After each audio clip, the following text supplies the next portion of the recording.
नमस्कार सभी को। आज हम कक्षा 8 की संस्कृत की ऑनलाइन क्लास में रुचिरा भाग 3 का पाठ 1 सुभाषितानी के अभ्यास प्रश्नोत्तर करेंगे। अभ्यास प्रश्नोत्तर में पहला प्रश्न है, पाठे दत्तानाम पदानाम सस्सर वाचनम कुरुत। पाठ में दिए गए पदों का सस्सर वाचन कीजिए। ये पाठ में जो श्लोक दिए गए हैं, पद दिए गए, इनको आपको स्वयं पढ़ करके देखना है, स्वयं इनका वाचन करना है। अब प्रश्न दूसरा आता है, श्लोकांशेषु रिक्त स्थानानि पूरयन्ति। श्लोकों के अंश के द्वारा रिक्त स्थानों की पूर्ति कीजिए। यानी कि जो आपको ये खाली स्थान दे रखे हैं, ये श्लोक है, श्लोक के आगे भाग को भर करके आपको रिक्त स्थान पूरे करने हैं। जैसे पहला है, समुद्र मासाद डैश, इसके अंदर आएगा समुद्र मासाद भवंत पेया। फिर दूसरा आता है, डैश वच मधुर सुक्त रसम सृजंती। अब इस खाली स्थान में आएगा श्रुत्वा वच मधुर सुक्त रसम सृजंती। फिर आता है गा तद भाग देयम डैश पशूनाम, तद भाग देयम परम पशूनाम। फिर घा आता है, विद्याफलम डैश कृपणस्य सौख्यम, विद्याफलम व्यसनिन कृपणस्य सौख्यम। डा आता है, पौरुषम विहाय या डैश अवलंबते, तो इसमें आएगा पौरुषम विहाय या देवम अवलंबते। फिर आता है च चिंतनीय ही विपदाम डैश प्रतिक्रिया, तो इस खाली स्थान में आएगा चिंतनीय ही विपदाम आधा वेव प्रतिक्रिया। अब आता है हमारा प्रश्न नंबर 3, प्रश्नानाम उत्तराणि एक पदेन लिखत। यानी जो प्रश्न दे रखे हैं, इन प्रश्नों के उत्तर आपको एक पद में लिखने हैं।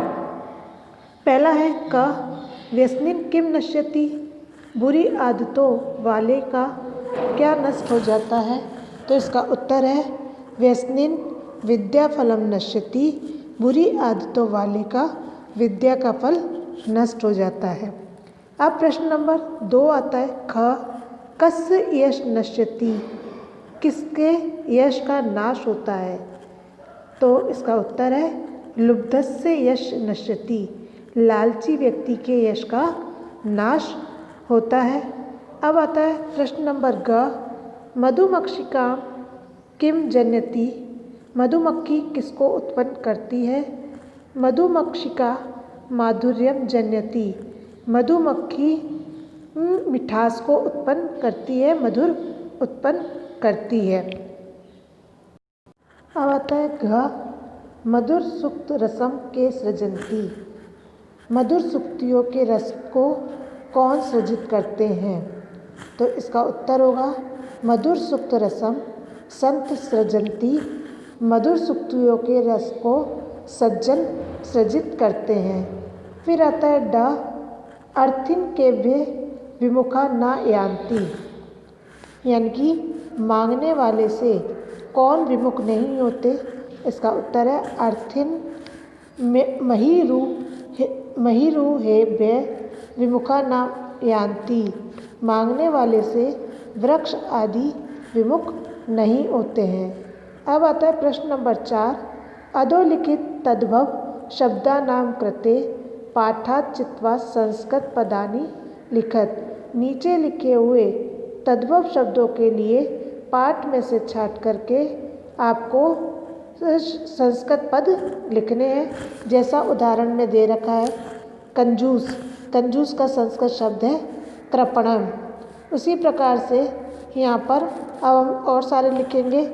पहला है कड़वा, कड़वा का होता है कटुकम, कटुकम, कटुकम।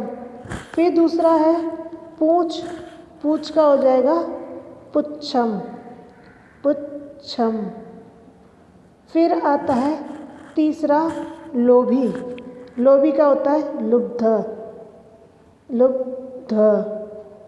फिर आता है अगला मधुमक्खी, मधुमक्खी का हो जाता है मधुमक्षिका। मधुमक्खी को संस्कृत में बोलते हैं मधुमक्षिका। फिर अगला जो है वो है तिनका। तिनका का होता है तृणम। तिनका को संस्कृत में कहते हैं तृणम। ये था हमारा प्रश्न नंबर 4। अब आता है प्रश्न नंबर 5। अधोलिखितेषु वाक्येषु कृत क्रिया पदम च चित्वा लिखत। नीचे लिखे हुए वाक्यों में से कर्ता और क्रियापद को छाट करके लिखना है कि इसमें कर्ता कौन सा है और क्रिया कौन सा है। पहला वाक्य दे रखा है, जैसे यहाँ पर उदाहरण दे रखा है, संत मधुर सुक्त रसम सृजंती। तो इसमें संत तो हो गया कर्ता और मधुर सृजंती हो गई इसमें क्रिया। अब आता है क निर्गुणम प्राप्य भवन्ति दोषा। तो इसमें आपको कर्ता और क्रिया को छाट करके लिखना है निर्गुणम प्राप्य भवन्ति दोषा में। तो दोषा तो है कर्ता, यानी यहाँ पर दोषा हो गया कर्ता और भवन्ति हो गई क्रिया। भवन्ति क्रिया है। फिर आता है अगला गुणगेषु गुणा भवन्ति। गुणगेषु गुणा भवन्ति में तो गुणा तो हो गए कर्ता, गुणा है कर्ता और भवन्ति है क्रिया। फिर आता है अगला पिशुनस्य मधुमक्षिका माधुर्यम जनयति। तो यहाँ पर मधुमक्षिका तो हो गई कर्ता और जनेत हो गई क्रिया। जनेत है यहाँ पर क्रिया। फिर अगला आता है घ पिशुनस्य मैत्री यश नश्यति नाश्यति।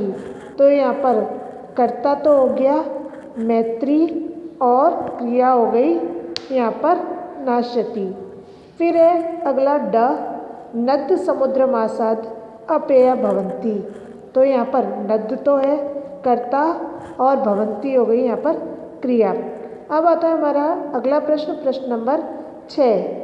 रेखांकित पदानि आधृत्य प्रश्न निर्माणम कुरुत। रेखांकित पदों को आधार बना करके प्रश्न निर्माण कीजिए।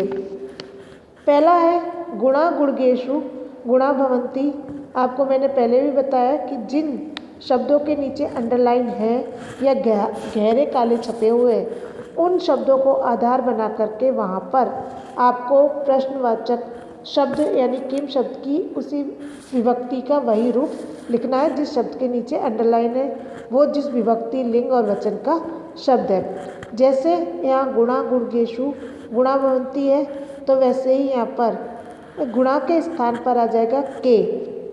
गुणा के स्थान पर हो जाएगा के गुणगेषु गुणा भवन्ति।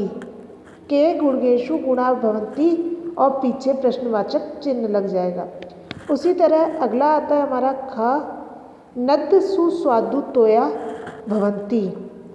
तो यहाँ पर नद के नीचे अंडरलाइन है, तो नद के स्थान पर आ जाएगा का सुस्वादु तोया भवन्ति और पीछे प्रश्नवाचक चिन्ह। इसी तरीके से अगला शब्द है हमारा अगला प्रश्न लुब्धस्य यश नश्यति।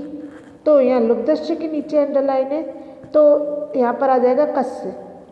ये कस्य यश नश्यति और पीछे प्रश्नवाचक चिन्ह।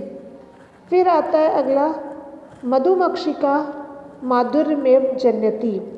तो यहाँ पर प्रश्न बनाना है, तो प्रश्न मधुमक्षिका की जगह आ जाएगा का माधुर्यमेव जनयति और पीछे प्रश्नवाचक चिन्ह। फिर है अगला तस्य मूर्धनि मिठा तस्य मूर्धनि तिष्ठन्ति वायसा।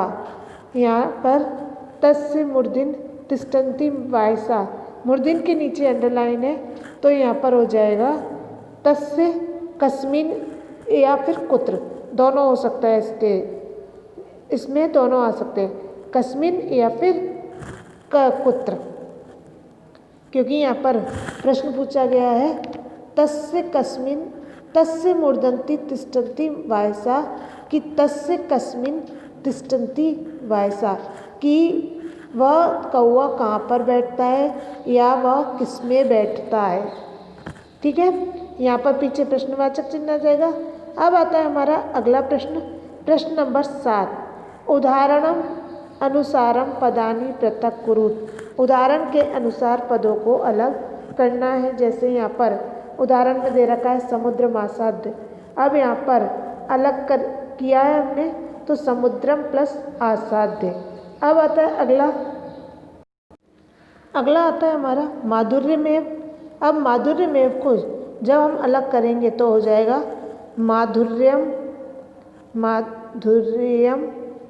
प्लस एव। फिर आता है हमारा अल्पमेव, तो यहाँ पर हो जाएगा अल्पम प्लस एव। फिर है सर्वमेव, तो हो जाएगा सर्वम प्लस एव। फिर आता है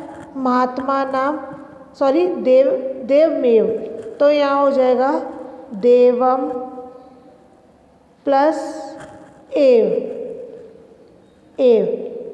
फिर आता है हमारा अगला महात्मा नाम उक्ति, तो यहाँ पर हो जाएगा महात्मा